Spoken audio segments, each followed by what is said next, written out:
BSNL पकड़ेगा अब तेज रफ्तार क्योंकि कंपनी को मिल गया है टाटा का साथ। यानी बीएसएनएल के दिन अब जल्द ही पलटने वाले हैं। दरअसल सरकार ने बीएसएनएल के एक अहम काम की जिम्मेदारी को टाटा ग्रुप को सौंप दिया है। जैसे ही ये काम पूरा हो जाएगा तो टेलीकॉम सेक्टर के दिग्गज प्लेयर्स यानी जियो, एयरटेल और वोडाफोन आइडिया, इनकी परेशानी बढ़ सकती है।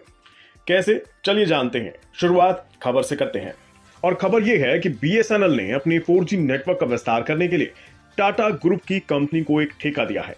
यह काम सौंपा गया है टीसीएस की अगुवाई वाले कंसोर्टियम को। इस कंसोर्टियम को बीएसएनएल की ओर से 15,000 करोड़ रुपए का एडवांस परचेज ऑर्डर भी दे दिया गया है। इस कंसोर्टियम में टेलीकॉम गियर निर्माता कंपनी तेजस नेटवर्क शामिल है। साथ ही बीएसएनएल ने सरकारी कंपनी आईआईटी लिमिटेड को भी एडवांस परचेज ऑर्डर का हिस्सा बनाया है और centre for development of telematics को भी टीसीएस के कंसोर्टियम का हिस्सा बनाया गया है। अब जल्द ही देश भर में बीएसएनएल के 4G नेटवर्क स्थापित करने की प्रक्रिया को भी शुरू कर दिया जाएगा। इस डील के तहत देश भर में लगभग 1 लाख टावर लगाए जाएंगे। ये डील पूरी होती है तो साल 2023 में आईटी सेक्टर की तीसरी सबसे बड़ी डील ये साबित होगी। इससे पहले 72.3 करोड़ डॉलर की डील यूके की कंपनी फिनिक्स ग्रुप और British retailer company mark and Spencer के बीच हुई थी।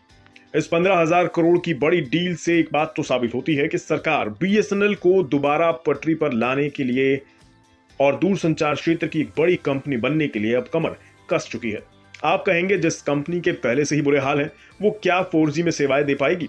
बात सही है, लेकिन इस बात का पता कंपनी को दिए रिवाइवल प्लान से भी आप लगा सकते हैं। जुलाई 2022 में ही केंद्रीय कैबिनेट ने बीएसएनएल के रिवाइवल पैकेज के रूप में 1.64 लाख करोड़ रुपए देने का ऐलान किया था। इसमें 43,964 करोड़ रुपए का सीधा कैश सपोर्ट था, जबकि 1.20 लाख करोड़ का तकनीकी और अन्य सपोर्ट अलग से है। इस पैकेज में 3 प्रमुख क्षेत्र शामिल हैं। पहला तो बीएसएनएल की सर्विस की क्वालिटी को सुधारना, दूसरा बैलेंस शीट को मेंटेन करना और तीसरा फाइबर नेटवर्क के जरिए ब्रॉडबैंड को मजबूत बनाना। आप कहेंगे बाकी कंपनियां तो 5G पर आ गई, बीएसएनएल का 4G इन सब के बीच कैसे सर्वाइव करेगा? तो समझने वाली बात यह है कि भले ही प्राइवेट कंपनियां 5G सेवाएं देना शुरू कर चुकी हैं, लेकिन क्या वो आपकी उम्मीदों पर खरी उतर पा रही हैं? क्या वो अब तक पूरे देश में 5G सेवाएं देना शुरू कर चुकी हैं? वहीं अगर देश की सरकारी कंपनी 4G नेटवर्क के साथ आपके लिए सेवाएं लेकर आ गई, तो क्या वो 5G सेवाएं देने वाली कंपनियों से बेहतर नहीं होगी? वैसे आपकी जानकारी के लिए बता दें, आज भी देश भर में लगभग 40 करोड़ यूजर्स 2G नेटवर्क का इस्तेमाल कर रहे हैं। उनके लिए बीएसएनएल का 4G किसी वरदान से कम नहीं होगा।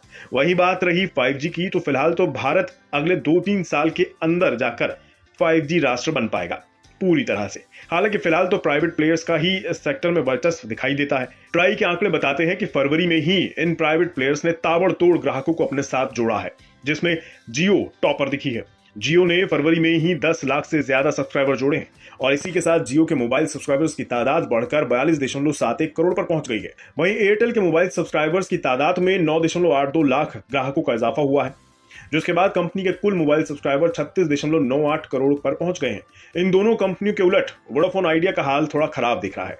कंपनी ने फरवरी में 20 लाख मोबाइल सब्सक्राइबर्स को गंवा दिया, जिसके बाद वीआई के मोबाइल सब्सक्राइबर्स की संख्या घटकर 23.79 करोड़ रह गई है। वहीं अगर बीएसएनएल की बात की जाए तो इनके कुल सब्सक्राइबर्स की संख्या लगभग 10 करोड़ से ज्यादा है। भले ही अभी बीएसएनएल बाकी सबके मुकाबले पीछे नजर आ रही हो, लेकिन भविष्य में अगर बीएसएनएल की 4G सर्विसेज बेहतर ढंग से लोगों को सेवाएं देने में कामयाब रही तो इसमें सबसे बड़ा नुकसान वोडाफोन आइडिया को हो सकता है, क्योंकि पहले से ही वीआई के ग्राहकों पर खतरे की तलवार लटक रही है और अगर उनको बीएसएनएल के रूप में एक अच्छा ऑप्शन मिलता है तो जाहिर सी बात है वो ग्राहक बीएसएनएल की झोली में जा सकते हैं। और दूसरी तरफ अब भी देश की बहुत बड़ी आबादी 2G नेटवर्क पर सर्वाइव कर रही है, तो वहां भी बीएसएनएल का काम बन सकता है। आपकी क्या राय है? कमेंट बॉक्स में बताइए।